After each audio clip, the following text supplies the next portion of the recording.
പ്രതിഷേധം ശക്തമായതിനെ തുടർന്ന് പുതുപൊന്നാനി അഴിമുഖത്ത് കൂടിക്കിടക്കുന്ന മണൽ ഇറിഗേഷൻ വകുപ്പ് നീക്കം ചെയ്തു തുടങ്ങി. കാഞ്ഞിരമുക്ക് പുഴയിലും കനോലി കനാലിലും വെള്ളക്കെട്ട് രൂക്ഷമായതിനെ തുടർന്ന് പ്രതിഷേധം ശക്തമായതോടെ പുതുപൊന്നാനി അഴിമുഖത്ത് കൂടിക്കിടക്കുന്ന മണൽ ഇറിഗേഷൻ വകുപ്പ് നീക്കം ചെയ്തു തുടങ്ങി. പുതുപൊന്നാനി അഴിമുഖത്ത് കടൽക്ഷോഭം മൂലം മണൽ കുമിഞ്ഞുകൂടിയതോടെ പുഴയിലും കനോലി കനാലിലും ജലനിരപ്പ് ഉയർന്ന് വെളിയങ്കോട് പഞ്ചായത്തിലെ മാട്ടുമൽ മേഖല ദിവസങ്ങളോളമായി വെള്ളക്കെട്ടിലായിരുന്നു. കാഞ്ഞിരമുക്ക് പുഴ ഗതിമാറി ഒഴുകി ഒരാഴ്ച കഴിഞ്ഞിട്ടും അഴിമുഖത്തെ ഒഴുക്ക് തടസ്സപ്പെടുത്തുന്ന മണൽ നീക്കം ചെയ്യുന്നത് വൈകിയിരുന്നു. മാട്ടുമൽ, പൂക്കേത, കടവനാട് എന്നിവിടങ്ങളിലെ താഴ്ന്ന പ്രദേശങ്ങളും വെള്ളക്കെട്ടിലായതിനെ തുടർന്ന് വെളിയങ്കോട് പഞ്ചായത്തും നാട്ടുകാരും ശക്തമായ പ്രതിഷേധവുമായി രംഗത്തെത്തിയിരുന്നു.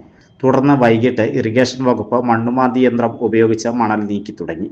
പുഴയിലെ ഒഴുക്കും കടൽക്ഷോഭവും കാരണമാണ് മണൽ നീക്കുന്ന നടപടി വൈകിയതെന്നാണ് ഇറിഗേഷൻ വകുപ്പിന്റെ വിശദീകരണം.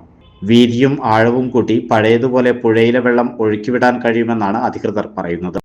ഓരോ വിവാഹവും സ്വപ്ന സാക്ഷാത്കാരങ്ങളാണ്. മറ്റു ചിലത് കവിത പോലെ ഹൃദയം, ചില ഉറച്ച നിലപാടുകളുള്ള ചേർത്തുപിടിക്കലുകൾ, കടലോളം ഇഷ്ടം കാത്തുവച്ച പ്രണയ സാഫല്യങ്ങൾ. അങ്ങനെ അവളുടെ സ്വപ്നങ്ങളെ, നിലപാടുകളെ, അതിരുകളില്ലാത്ത ഇഷ്ടങ്ങളെ ഉൾക്കൊണ്ട് അവൾക്കൊപ്പം നിന്ന ഫാമിലിയുടെ സ്വപ്നം കൂടിയാണ് ഈ നിമിഷം യാഥാർത്ഥ്യമാവുന്നത്. എന്റെ വിവാഹം എനിക്കൊപ്പം ഫാമിലി കണ്ട സ്വപ്നം. എന്റെ ഇഷ്ടങ്ങൾ എന്റെ ഫാമിലിക്ക് അറിയാം. Family wedding centre.